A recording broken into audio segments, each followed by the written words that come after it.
Во студиото со вас, Александар Спасовски. Први вечерни вести, ви благодарам што сте со нас. Државниот завод за статистика пресмета раст на македонската економија од 3% во првиот квартал од оваа година. Премиерот е задоволен, но и свесен дека ако сакаме подобар стандард на долг рок, ќе треба да растеме меѓу 4 и 6%. Наташа Мерсовска. 3% раст на економијата во првиот квартал, објави статистиката. Според сезонските прилагодени податоци, кои ги регистрира Евростат, растот изнесува 3,2%. Со вакви бројки нашата земја е четврта во Европа, после Данска, Полска и Ирска. Реформите даваат резултат, задоволен е премиерот Мицкоски. Растот е 2,5 пати повисок од европскиот просек. Поглавието на стагнација и несигурност е затворено. Станува збор за првиот квартал од годината, кој што секогаш е најслаб, би рекол, и најпредизвикувачки.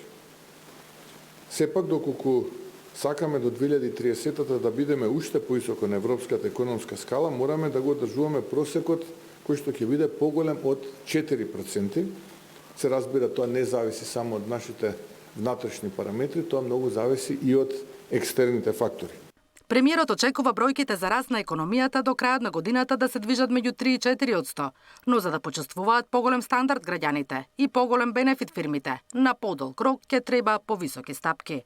Ние ќе мораме да книжиме раст кој што ќе биде помеѓу 4 и 6% на подолг рок.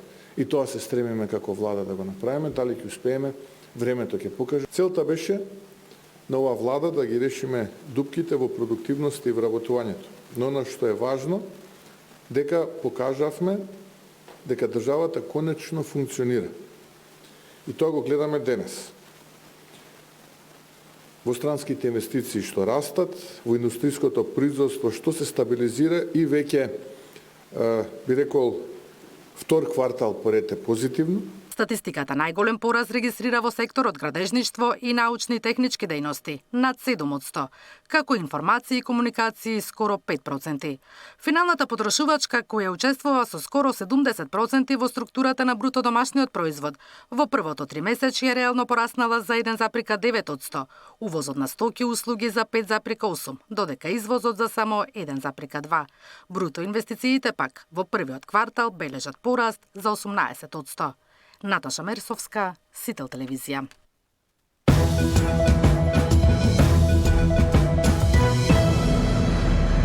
Марта Кос се понуди да ни ги олеснува односите со Бугарија во пресрет на утрешното гласање на извештајот за Македонија. Земјава видела секакви извештаи, но не и некаков напредок. Бугарите стојат на тоа дека Македонија мора да го испочитува она што го договориле со претходната влада наспроти позициите на актуелниот премиер, дека уставни измени нема да има се додека не добијат гаранции дека тие ќе бидат последната пречка на патот до Брисел. Одиме во живо, Катерина Нешкова ја анализира оваа тема вечерва. Кате, има ли некаков оптимизам во пресрет на утрешното гласање?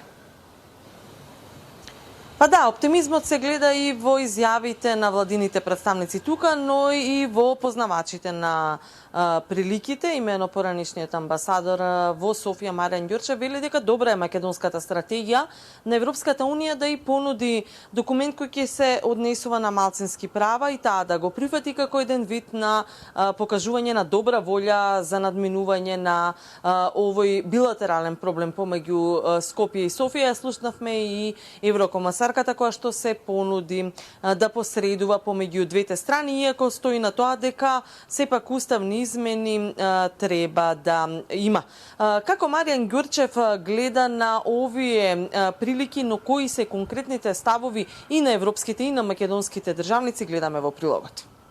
Стратегијата на македонската дипломатија, Европската Унија да прифати документ за малцински права е правилна, вели поранешниот амбасадор во Софија Маријан Ѓурчев за тоа каков е нашиот одговор на последните обиди на Софија да го девалвира македонскиот идентитет. Тој е оптимист дека директни преговори меѓу Скопје и Софија на принципиелни основи и со европски вредности може да донесат решение на проблемот. Но Ѓурчев вели дека дури и тоа да не се случи, Европската Унија сепак има механизам да го откочи процесот на пристапување. Треба да смогнат македонските сили да кажат за тоа прашање, за македонскиот јазик, за култура, за идентитет, ние не разговараме. Можно ли е ЕУ да отстапиете од досегашната пракса и да оди по друг плат? Можно е. Можно е, за тоа му даваат право на ЕУ Луксембургската спогодба од 66 година и Мастрих од 91 година. Во Мастрих Европска унија отстапи од суверенитетот и кажа дека може за одредени политички прашања со квалификувано мнозинство да се донесе одлука во Советот на премиерите на Европската унија. Еврокомесарката Марта Кос денеска се понуди да ги олеснува разговорите меѓу Скопје и Софија. Иако вели, билатералното прашање мора да се надмине, процедурите на Брисел за пристапување да се поедностават. Сепак е децидна дека уставните измени мора да се случат. That's why I have offered my personal possibility to facilitate. Andrei, why? Because sometimes I see that there are different understanding of what is going on. And if we can help, then I'm ready to sit 24 hours as long as it is necessary to come to the solution. And yes, the North Macedonia has to change the constitution. Then we will move on with the accession process. Бугарските европратеници пак тврдат дека нема билатерален проблем, туку има неисполнување на превземени обврски. Во пресрет на гласањето на извештајот во Европскиот парламент, премиерот тврди дека владата ја завршила домашната работа, но треба да се почека гласањето. На вчерашниот ден имав голем број на телефонски разговори, министерот за надворешни работи исто така, други луѓе од владата исто така разговаравме во текот на денот. И да почекаме утрешниот ден да дојде. Председателката на државата не одговори конкретно дали има потврда од бугарска страна за средба меѓу представниците од двете земји на предстојниот самит на НАТО во Хаг. Но коментирајќи ја последната резолуција донесена во бугарскиот народен парламент, Силјановска Давкова вели дека е навредлива. Навредливо е такво нешто да се направи, зошто? Бидејќи во стартот го оневозможувате заедничкото чекорење низ диалог. Суштината на преамбулата во договорот за добрососедство и пријателство е таа да помагаме, можете да помогнете некому со разбирање. Извештајот на Европскиот парламент во кој се истакнува посебноста на македонскиот идентитет и јазик доаѓа по две клучни посети од Брисел во Скопје. На Кошта, кој рече дека нема план Б за евроинтеграцијата на Македонија, но и по посетата на Калас, која пак рече дека ако планот не успее, ќе се премине на алтернатива. Катерина Нешкова, Сител телевизија. Вработените во инспекторатот за употреба на јазиците седнаа на иста маса со пратениците за да се договорат како да земат плата откако се смени начинот на организација на државната управа. Политичка волја за договор има, но политичка култура и волја за меѓусебно почитување малку потешко. Функционерот кој сега со пратениците бара начин како да му го платиме директорското столче во инспекторатот за употреба на јазиците, одбива да го употребува официјалниот јазик на оваа држава, македонскиот. Во трка по некој политички поен повеќе пред избори го следеше и координаторот на пратениците на Вреди. Се чини премногу е да се очекува дека некој инспекторат ќе казнува за тоа што во македонското собрание некој одбива да зборува на македонски јазик, а при тоа не обезбедил превод за македонските новинари. Исплатата на платите на вработените во инспекторатот за употреба на јазиците ќе се реши кога пратениците ќе дадат зелено светло за законот за организација и работа на органите на државната управа. Посредбата со координаторите на пратеничките групи добили уверување дека решение е можно. Владеачката ВМРО ДПМН апелира да не се дава политички акцент на состојбата и исплатата на платите да не се поврзува со законот за јазици. Надминување на тој проблем е лесен и едноставен, доколку денес ја продолжиме таа 47 седница на која што треба мал бадентер, односно бадентер од присутните пратеници од заедниците, луѓе ќе бидат во состојба да го надминат финансискиот проблем. Тоа очигледно на некого му одговара да продолжи хаосот, односно да ја политизира темата, поврзувајќи со законот за јазици.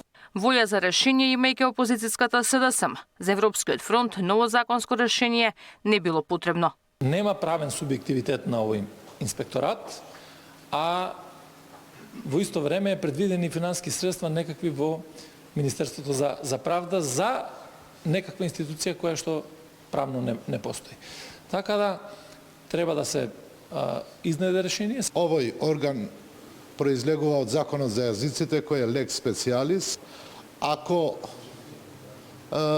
не се чепне во правниот статус на овој орган, ние сме спремни да дадеме придонес. Дали се бара решение за проблемот со вработените во инспекторатот и кој е излезот, не слушнавме од пратеничката група Навреди.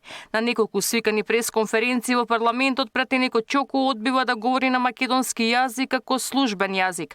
Постапките на Ќоку и директорот на самиот институт, поставените прашања на македонски јазик, сака да ги одговара на албански. До комитетот што ќе имаме друга изјава од координаторот на ВМРО да помне. Да. Театар? Немаме време, спами. Брзаме. И минатиот пат не настоја на македонски. Дали е можен исход за проблемот и дали добивте уверување дека тоа ќе се реши? Unë mendoj se do të ketë... на македонски, ако може да ни После ќе ме преветат колегите. Не, дали ќе ми одговорите на македонски? Треба и на македонски да се обратите, затоа што така и законот за јазици, зашто постои Да, ама и законот за јазиците треба да има... Прашањето ви го поставите на македонски јазик. По гласањето на законот, кој е повеќе од 1 месец е заглавено на собраниска седница, најавено и формирање на национална агенција, која ќе ги обединува и Институтот за употреба на јазиците и Институтот за употреба на македонски стандарден јазик. Ивана Соколовиќ, Најдова, Сител телевизија. Коалицијата Вреди и вечерва си продолжи исто. Ги викнаа новинарите за да кажат дека отворили изборен штаб во пресрет на локалните избори. Веројатно сакаат да испратат и уште некои пораки, но тоа остана нејасно бидејќи по координаторот на нивната пратеничка група сега и шефот на нивниот изборен штаб одби да зборува на македонски јазик. Не сакате, пошто денес... Не сакам, но то слабо може да не... Па добро, може Венера, да не... експорт фејекет пиеса. Ајде се регулираме. Ајде. Ќе имате после, ќе имате. Значи... Ама така не и пратеникот Ќоку денеска неколку пати одбиваат да зборувате на македонски. Има некаков проблем? Зборевме и јас, зборев на македонски, не е тоа спорно. Да. Ама тоа што ме кажа, настави. Ајде јас ќе ви кажам неколку. Добро, нема да пуштиме тој дел и готово. Ама сакавме да прашаме нешто? Да. Не за кандидати. Не сакав.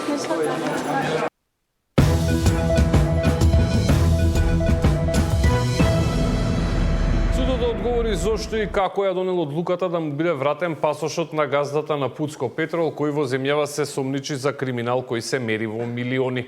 Министерот за внатрешни работи ги отфрла обвинувањата дека МВР му го вратила пасошот на Асмир Јаховски за тој да може да патува на матура во Турција. Тошковски вели одлуката е на судот, а МВР само ги спроведува наредбите.